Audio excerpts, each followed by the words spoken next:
Hello friends, welcome to Kannan info Tamil. நம்ம இன்னைக்கு என்ன டாபிக் பார்க்க போறோம் அப்படின்னா, இப்போ சமீபத்துல ரஷ்யாவிற்கும் உக்ரைனுக்கும் நடந்து கொண்டிருக்கும் யுத்தத்துல பல முக்கியமான தாக்குதல்களுக்கு உக்ரைன் ராணுவம் அமெரிக்காவின் போர்ட்டபிள் ஆன்டி டேங்க் ஜாவலின் மிசைல்களை பயன்படுத்துறாங்க. இந்த மிசைல் மூலமா முன்னேறி வரும் ரஷ்ய டேங்குகள் மற்றும் ஆர்மர்ட் வெஹிக்கிள்ஸ் தாக்கி அழிக்கிறாங்க. உக்ரைன் ரஷ்யா யுத்தத்துல இந்த சிஸ்டம் மிக சிறப்பா செயல்படுது அப்படின்னு டிஃபென்ஸ் எக்ஸ்பர்ட்ஸ் சொல்றாங்க. இந்த வீடியோல இந்த ஜாவலின் மிசைல அமெரிக்கா எதற்காக உருவாக்கி இருக்காங்க, இந்த மிசைலோட சிறப்பு அம்சங்கள் என்ன, தாக்கும் திறன் என்ன அப்படிங்கறத பத்தி நம்ம டீடைலா இந்த வீடியோல பார்க்கலாம். நீங்க இப்பதான் நம்ம சேனலுக்கு ஃபர்ஸ்ட் டைம் வர்றீங்க அப்படின்னா நம்ம சேனலை சப்ஸ்கிரைப் பண்ணிக்கங்க. அப்படியே அந்த பெல் நோட்டிபிகேஷனை கிளிக் பண்ணி ஆல்ங்கிற ஆப்ஷனை எனேபிள் பண்ணிக்கங்க. அமெரிக்கா 1996ல இந்த ஜாவலின் போர்ட்டபிள் ஆன்டி டேங்க் மிசைல தங்களோட படையில் இணைத்தாங்க. இந்த மிசைல்கள் அமெரிக்க படையில் ஏற்கனவே பயன்பாட்டில் இருந்த M47 டிராகன் அப்படிங்கிற ஆன்டி டேங்க் மிசைல ரீப்ளேஸ் செஞ்சது. இந்த ஆன்டி டேங்க் மிசைல் அமெரிக்கா மற்றும் அமெரிக்காவுடைய நேச நாடுகள் பங்கேற்ற பல முக்கியமான யுத்தங்கள்ல பயன்படுத்தப்பட்டிருக்கு. குறிப்பா சொல்லணும் அப்படின்னா ஆப்கானிஸ்தான் யுத்தம், ஈராக் யுத்தம், சிரியா மற்றும் லிபியால ஏற்பட்ட உள்நாட்டு யுத்தம், இப்ப சமீபத்துல ரஷ்யா உக்ரைன் யுத்தத்திலையும் பயன்படுத்தப்பட்டு வருது. இந்த ஜாவலின் ஆன்டி டேங்க் மிசைல் முதல்ல அமெரிக்க படையில் இணைக்கப்படும் பொழுது இந்த மிசைல் சிஸ்டம் சரியா செயல்படல அப்படின்னு புகார்கள் வந்தது. அதற்கு பிறகு இந்த மிசைல் சிஸ்டத்தை இயக்குறதுக்கு சரியான பயிற்சி கொடுக்கப்பட்ட பிறகு மிகவும் துல்லியமா இலக்கை தாக்கக்கூடிய சிஸ்டம் அப்படின்னு பேர் எடுத்திருக்கு. இந்த ஜாவலின் ஆன்டி டேங்க் மிசைலோட சிறப்பு அம்சம் என்ன அப்படின்னா, அந்த மிசைல் இலக்கை மட்டுமே தாக்கி அளிக்கும். இலக்கை சுற்றியுள்ள பகுதிக்கு அதிகமான சேதத்தை ஏற்படுத்தாது. இந்த திறனின் காரணமா Javelin anti tank missile precision strike மிஷன்களுக்கு பயன்படுத்தப்பட்டு வருது. ஜாவலின் ஆன்டி டேங்க் மிசைல US army, US marine corp மற்றும் ஆஸ்திரேலியன் ஸ்பெஷல் போர்சஸ் 2003வது வருடம் ஈராக் யுத்தத்துல பயன்படுத்தினாங்க. இந்த யுத்தத்தின் போது இந்த மிசைல்களை பயன்படுத்தி பல முக்கியமான தாக்குதல்களை நடத்தியிருக்காங்க.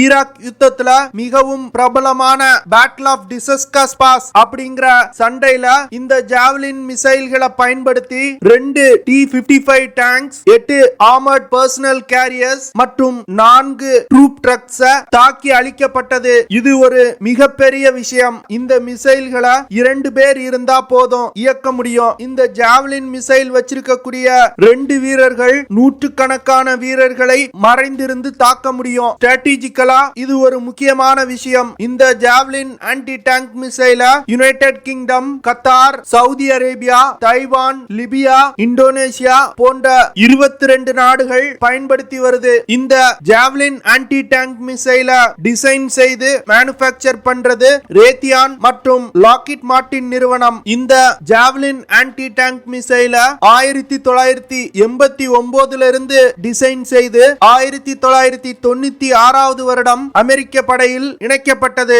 இதுவரைக்கும் 45,000க்கும் மேற்பட்ட ஜாவலின் ஆன்டி டேங்க் மிசைல்கள் உருவாக்கப்பட்டிருக்கு. ஜாவலின் ஆன்டி டேங்க் மிசைலோட எடை 6.4 கிலோகிராம். இந்த மிசைல லான்ச் செய்யக்கூடிய லான்ச்சரின் எடை 16 கிலோகிராம். லான்ச்சர் மற்றும் மிசைலை இணைத்து பார்க்கும் பொழுது கிட்டத்தட்ட 22 கிலோகிராம் எடை கொண்டதா இந்த மிசைல் சிஸ்டம் இருக்கும். ஜாவலின் மிசைலோட நீளம் 1.1 மீட்டர், மிசைலோட diameter 127 mm. Javelin anti tank மிசைல இயக்குறதுக்கு 2 பேர் தேவைப்படுவாங்க.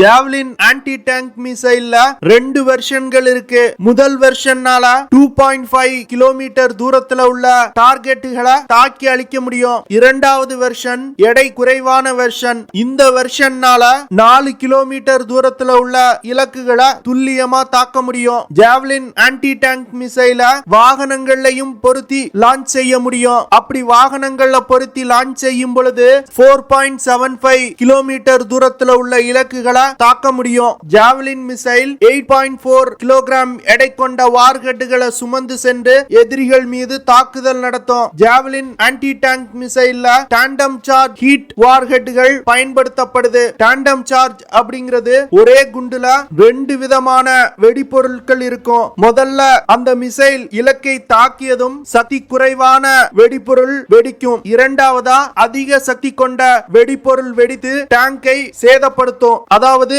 ஒரே வெடிபொருள் 2 முறை வெடிக்கும் பொழுது எவ்வளவு வலிமையான ஆர்மரா இருந்தாலும் அது நொறுக்கப்படும். ஜாவ்லின் ஆன்டி டேங்க் மிசைல்கள் மூலமா 600 முதல் 700 mm கொண்ட ஆர்மர்களையும் துளைத்து கொண்டு தாக்குதல் நடத்த முடியும். இந்த மிசைலை இயக்குறதுக்கு சாலிட் ஃபியூல் ராக்கெட் மோட்டார் பயன்படுத்தப்படுது. Javelin anti tank missile fire and forget தொழில்நுட்பம் கொண்ட மிசைல். ஃபயர் அண்ட் ஃபர்கெட் அப்படிங்கிறது இந்த மிசைல இலக்கை நோக்கி லான்ச் செய்தா போதும், அது இலக்கு எந்த திசையில் நகர்ந்தாலும் இலக்கு நகரக்கூடிய திசைக்கு தானாகவே நகர்ந்து சென்று இலக்கை மிகவும் துல்லியமா தாக்கும். இதற்கு இன்ஃப்ராரெட் கைடிங் சிஸ்டம் ஜாவ்லின் மிசைல்ல பயன்படுத்தப்படுது. அமெரிக்கா முன்பு பயன்படுத்திட்டு இருந்த M45 டிராகன் ஆன்டி டேங்க் மிசைல்ல ஒயர் கைடிங் சிஸ்டம் பயன்படுத்தப்பட்டிருந்துச்சு. இந்த ஒயர் கைடிங் சிஸ்டத்தோட டிராபேக் என்ன அப்படின்னா, மிசைலை லான்ச் செய்த பிறகும் இலக்கை நோக்கி லான்ச் செய்தவர் வழி நடத்தி செல்ல வேண்டும். இதன் மூலமா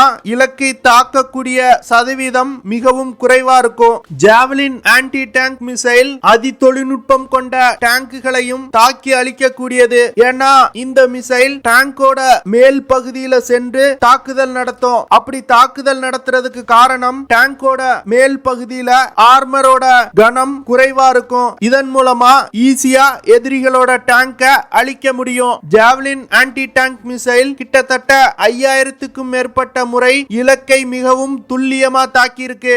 இது போன்ற மேன் போர்ட்டபிள் வெப்பன் சிஸ்டங்கள் மூலமா ஒரு யுத்த களத்தின் செயல்பாடே மாற்றி அமைக்கப்படுதுன்னு சொல்லலாம். பழைய காலங்கள்ல ஒரு டேங்க் முன்னேறி வருது அப்படின்னா அதை தடுப்பதற்கு இன்னொரு டேங்க் தேவைப்படும். ஆனா இப்போதைய சூழ்நிலையில ஜாவ்லின் போன்ற ஆன்டி டேங்க் மிசைல்களை வைத்து அதை செய்ய முடியும். ரஷ்யா பெருமளவுல ஹெவி எக்யூப்மெண்ட்களை யுக்ரைனுக்குள் நகர்த்த முயலும் பொழுது யுக்ரைன் மிகவும் விலை குறைவான ஆயுதங்களை வைத்தே அவர்களை தடுத்து நிறுத்துறாங்க.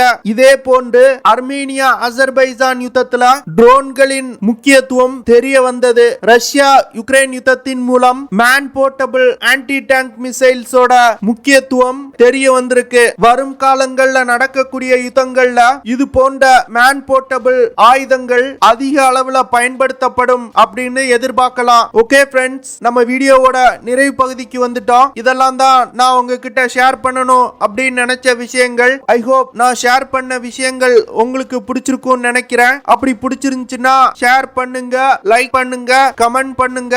மறக்காம நம்ம சேனலுக்கு சப்ஸ்கிரைப் பண்ணுங்க. அப்படியே அந்த பெல் நோட்டிபிகேஷனை கிளிக் பண்ணி ஆல்ங்கிற ஆப்ஷனை எனேபிள் பண்ணிக்கங்க. See you in the next video. Jai Hind.